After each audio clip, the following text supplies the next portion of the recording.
और अब अगली खबर की ओर बढ़ते हैं। उत्तराखंड में एक बार फिर देवस्थानम बोर्ड को लेकर विरोध तेज होने लगा है। आज तीर्थ पुरोहितों ने देवस्थानम बोर्ड भंग करने को लेकर देहरादून में मंत्रियों के आवास घेरने का कार्यक्रम रखा है। आज तीर्थ पुरोहित मंत्रियों के आवास का घेराव करेंगे। मंत्रियों के घेराव को लेकर आज के दिन का चुनाव करना भी तीर्थ पुरोहितों की रणनीति का एक बड़ा हिस्सा है। दरअसल आज प्रदेश सरकार की कैबिनेट बैठक होनी है और तीर्थ पुरोहितों ने इसलिए आज के दिन मंत्रियों के आवास घेरने का कार्यक्रम रखा है। चारों धाम के तीर्थ पुरोहित कैबिनेट बैठक से पहले मंत्रियों का आवास घेरने पहुंचेंगे ताकि देवस्थानम बोर्ड को लेकर बैठक में सरकार पर दबाव बढ़ाया जा सके और बोर्ड को भंग करने पर प्रस्ताव लाया जा सके। तो 3 कृषि कानूनों की तरह देवस्थानम बोर्ड को भी भंग कराने की मांग तीर्थ पुरोहित कर रहे हैं। कल देहरादून में एक बड़ी महापंचायत की चारों धाम के तीर्थ पुरोहित इसमें शामिल हुए और आज कैबिनेट मंत्रियों के आवास का घेराव करेंगे तीर्थ पुरोहित।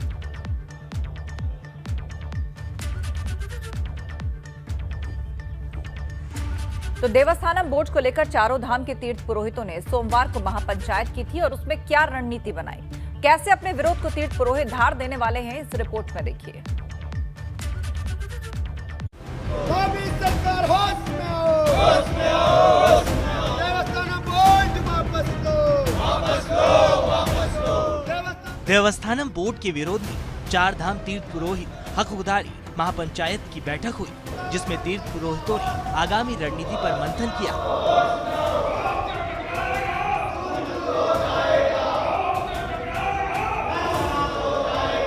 तीर्थ पुरोहितों का कहना है कि कृषि कानून को रद्द करने के लिए किसानों ने बड़ा आंदोलन किया और 700 से ज्यादा किसान शहीद हुए।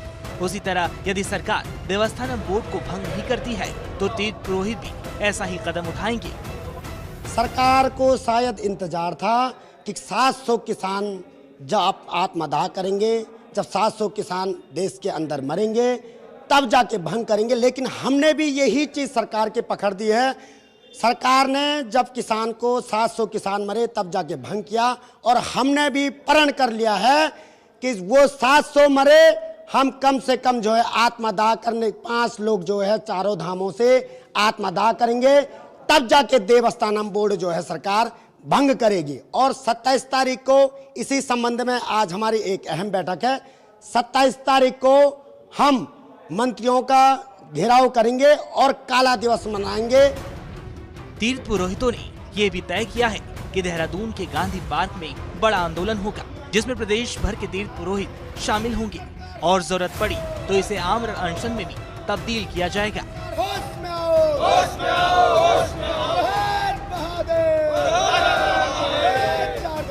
1 दिसंबर से गांधी मैदान में जो है हम लोग कर्मिक अनशन करेंगे, उसमें तुरंत डिसाइड करेंगे 2-3 दिन बाद हम जो है आमरण अनशन करेंगे।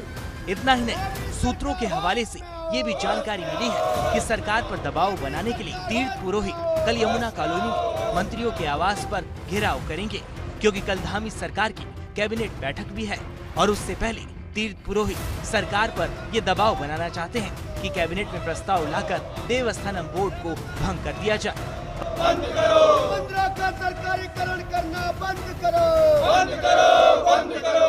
उत्तराखंड में विधानसभा चुनाव बेहद करीब हैं। ऐसे में देवस्थानम बोर्ड का मुद्दा एक बार फिर गरमाने लगा है। तीर्थ पुरोहितों ने सरकार पर दबाव बनाना शुरू कर दिया है कि देवस्थानम बोर्ड को तत्काल भंग किया जाए। इसके लिए देहरादून में बैठकर रणनीति बनाई गई और आगामी आंदोलन को लेकर कई रूपरेखा तैयार की गई हैं। सबसे पहले तीर्थ पुरोहित यमुना कॉलोनी में मंत्रियों का आवास कूच करेंगे ताकि कैबिनेट में प्रस्ताव लाकर देवस्थानम बोर्ड को भंग किया जा सके, तो ये आंदोलन उग्र रूप में सामने आएगा। देहरादून से अपने सहयोगी क्रिस्टोफर लॉरेंस के साथ पंकज राणा, एबीपी गंगा।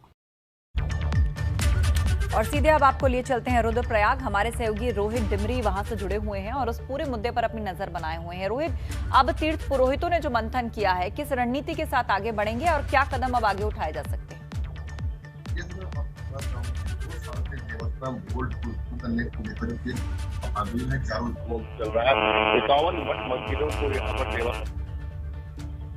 जो है तीर्थ पुरोहित जो है आंदोलन कर रहे हैं। 2 साल से यह आंदोलन कर रहे हैं। हम बात करें तो 2 माह की जब यात्रा यहाँ पर शुरू की, उसके बाद से ही आंदोलन चल रहा था। बिल्कुल, तो कुल मिलाकर देवस्थानम बोर्ड को लेकर अब सरकार पर जो दबाव बनाना है वो तीर्थ पुरोहितों ने शुरू कर दिया है और उनका अब ये भी कहना है कि जैसे कृषि कानून वापस लिए गए, इस बोर्ड के फैसले को भी वापस लिया जाए, इसको रद्द किया जाए। बहुत शुक्रिया रोहित अपडेट के लिए। चलिए आगे बढ़ते हैं। आज धामी सरकार की महत्वपूर्ण कैबिनेट बैठक होगी जिसमें कई अहम प्रस्तावों पर राज्य सरकार मुहर लगा सकती है। इसके अलावा विधानसभा के शीतकालीन सत्र की तारीखों को लेकर भी कैबिनेट बड़ा फैसला कर सकती है। इसके अलावा कैबिनेट बैठक में राज्य सरकार प्रदेश के खिलाड़ियों को बड़े तोहफे का भी ऐलान करेगी और माना जा रहा है कि कैबिनेट बैठक में खिलाड़ियों को आरक्षण से लेकर आवास और फिटनेस से संबंधित तमाम व्यवस्थाओं पर बड़ा फैसला लिया जा सकता है। यानी सरकार नई खेल नीति 2021 पर मुहर लगा सकती है। इसके अलावा एक बड़ी राहत मेडिकल के स्टूडेंट्स को मिल सकती है। बैठक में एमबीबीएस छात्रों की फीस माफ, फार्मासिस्ट ढांचे को लेकर भी प्रस्ताव रखा जाएगा जिस पर सरकार की मुहर लगने की उम्मीद है। साथ ही परिवहन विभाग से संबंधित कई फैसलों पर भी कैबिनेट बैठक में चर्चा होनी है। तो धामी सरकार की कैबिनेट में किन प्रस्तावों पर आज मुहर लगेगी वो महत्वपूर्ण फैसले हम आपको बता रहे हैं। मेडिकल स्टूडेंट्स के लिए भी सौगात दी जा सकती है। परिवहन विभाग से जुड़े कई मुद्दों पर कैबिनेट में चर्चा होगी। आज धामी सरकार की कैबिनेट की अहम बैठक होने वाली है और इस बैठक में कई अहम प्रस्तावों पर मंत्रियों से चर्चा होगी जिनमें राज्य के खिलाड़ियों को लेकर बड़ा फैसला कर सकती है कैबिनेट।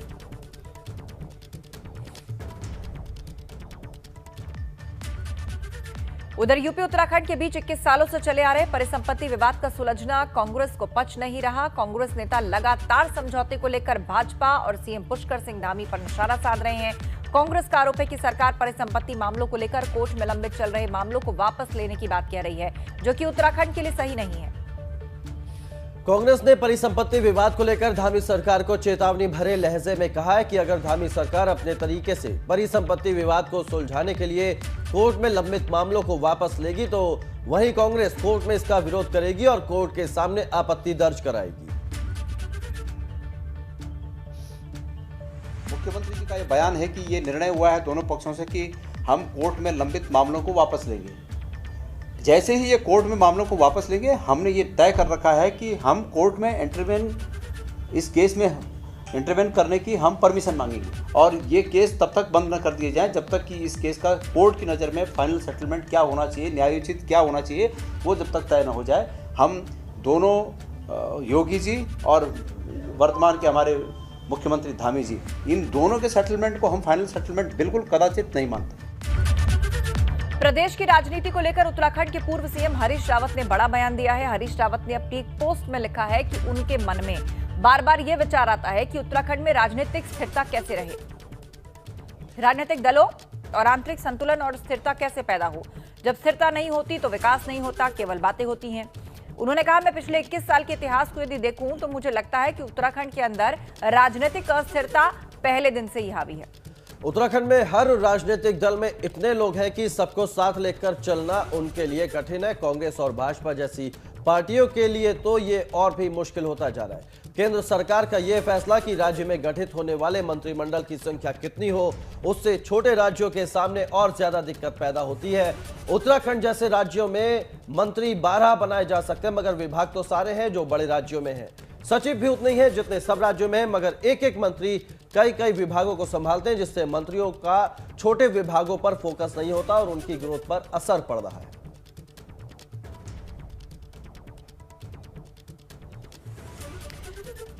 मन की राजनीतिक व्यथा को लेकर लिखे लेख में हरीश रावत ने प्रदेश के लिए विधान परिषद को बड़ी जरूरत बताया। उनका कहना है कि उत्तराखंड के लिए 21 सदस्यीय विधान परिषद होनी चाहिए जिससे प्रदेश में राजनीतिक स्थिरता लाई जा सके। अब हरीश रावत के इस लेख के सियासी गलियारों में मायने तलाशे जाने लगे हैं। यहां तक कि उनकी पार्टी कांग्रेस के कई नेता भी हरीश रावत के इस बयान का मतलब समझने में लगे हुए हैं।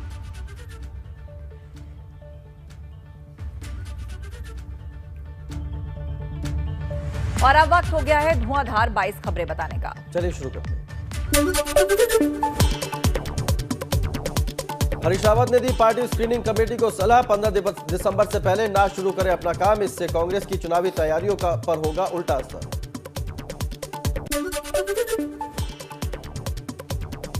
लगातार बढ़ रही महंगाई और बेरोजगारी को लेकर अल्मोड़ा में कांग्रेस ने किया प्रदर्शन। पूर्व विधायक मनोज तिवारी ने कहा, भाजपा महंगाई लाती है।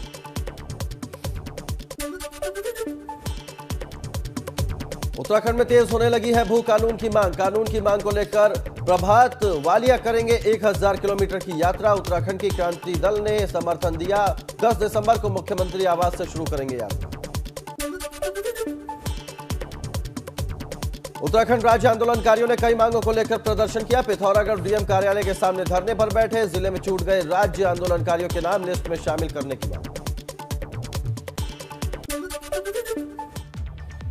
आगे बढ़ते हैं। पूर्व सीएम हरीश रावत ने लक्सर की खानपुर विधानसभा में पदयात्रा निकाली और इस दौरान हरीश रावत ने कहा कि हम सदन से लेकर सड़क तक सरकार को घेरेंगे। हरीश रावत ने आरोप लगाते हुए कहा कि उत्तराखंड की संपत्ति को प्रदेश के मौजूदा मुख्यमंत्री ने उत्तर प्रदेश के मुख्यमंत्री को समर्पित कर दिया है और उत्तराखंड की जनता के साथ धोखा किया गया है, जिसके चलते सरकार को सड़क से सदन तक घेरा जाएगा। मोदी तेरा कैसा खेल आगे गल्ला भाजपा। और चलिए कौशल, अब वक्त हो गया है यूपी और उत्तराखंड में नेताओं के चुनावी दौरों पर एक नजर डालने का। मैं आपको ग्राफिक्स के जरिए समझाती हूं कि आखिर कौन से नेता आज कहां पर जाने वाले हैं। बिल्कुल आस्था, चुनावी समर है और ये वो वक्त है जब नेताजी जनता के बीच ज्यादा दिखते हैं और नेताजी की व्यस्तता भी कुछ ज्यादा बढ़ जाती है। और हो भी क्यों ना, चुनाव ही तो तय करते हैं नेताजी की किस्मत। ओवर टू यू आस्था। और अब बात करते हैं कौन से नेता का दौरा आज कहां रहने वाला है। भाजपा अध्यक्ष जेपी नड्डा का आज कानपुर का दौरा है। यूपी के दूसरे दिन कानपुर पहुंचेंगे बीजेपी अध्यक्ष जेपी नड्डा। कानपुर और बुंदेलखंड क्षेत्र के बूथ अध्यक्षों की बैठक को वो संबोधित करेंगे। इसके अलावा कानपुर के क्षेत्रीय कार्यालय का उद्घाटन भी आज जेपी नड्डा करने जा रहे हैं। साथ ही सीएम योगी की बात करें तो आज कानपुर और ग्रेटर नोएडा के दौरे पर हैं मुख्यमंत्री योगी आदित्यनाथ। भाजपा अध्यक्ष के साथ सुबह सबसे पहले वो कानपुर पहुंचेंगे। दोपहर में बूथ अध्यक्षों की बैठक में शामिल होंगे सीएम योगी। बात अगर शाम की करें तो ग्रेटर नोएडा में प्रस्तावित जेयर एयरपोर्ट की साइट पर पहुंचेंगे, जो आज दिन के बड़े कार्यक्रमों में से एक है। 25 नवंबर को प्रधानमंत्री मोदी के कार्यक्रम का वो जायजा लेंगे और परखेंगे कि तैयारियां किस लेवल पर कहां चल रही हैं। आगे बढ़ते हैं। लोकसभा अध्यक्ष ओम बिरला आज सिद्धार्थनगर दौरे पर रहेंगे। यहां स्पीकर ओम बिरला सांसद खेल महाकुंभ में शामिल होंगे। इस दौरे पर भी हमारी नजर बनी रहेगी। आगे बढ़े।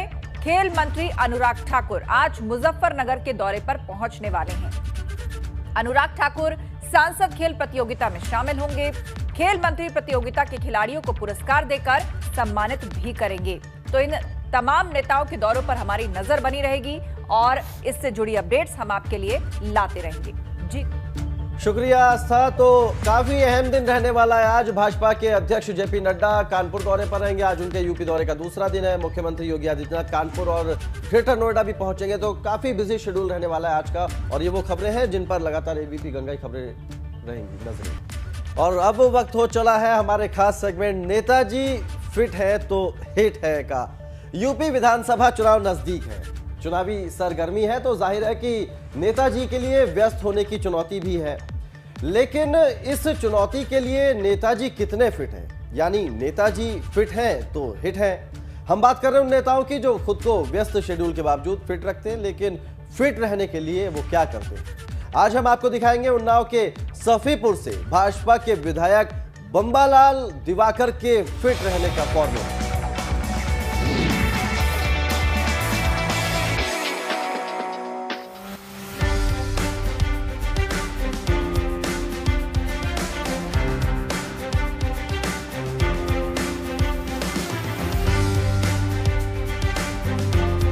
उसके बाद भी 6 बजे उठ के आधा घंटे पहले वॉक करना, उसके बाद लौट के आके योगा करना। योगा करीब 35 से 40 मिनट तक करते हैं। उसके बाद हम लोग तैयार करके पूजा करके तैयार करके फिर 11 बजे तक जब तक दर्शन देखते हैं। 11 बजे जब तक दर्शन देखने के बाद फिर हम लोग शुरू करते हैं।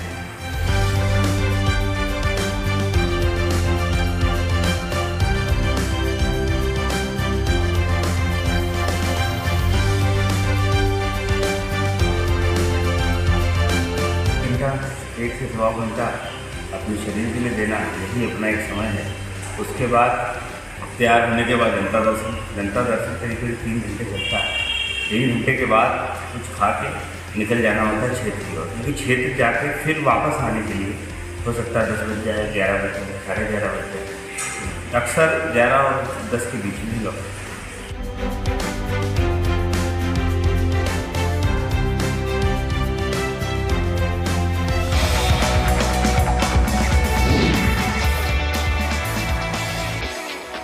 तो उन्नाव की सफीपुर विधानसभा से विधायक हैं भाजपा विधायक बम्बालाल दिवाकर, और उनके फिट रहने का फॉर्मूला आपने देखा कि सुबह जल्दी उठते हैं और एक्सरसाइज करते हैं, उसके बाद क्षेत्र में निकलते हैं। बिल्कुल, आम हो या खास, फिटनेस जो है वो सबके जीवन का एक अहम हिस्सा होता है और फिट नहीं तो कुछ भी नहीं।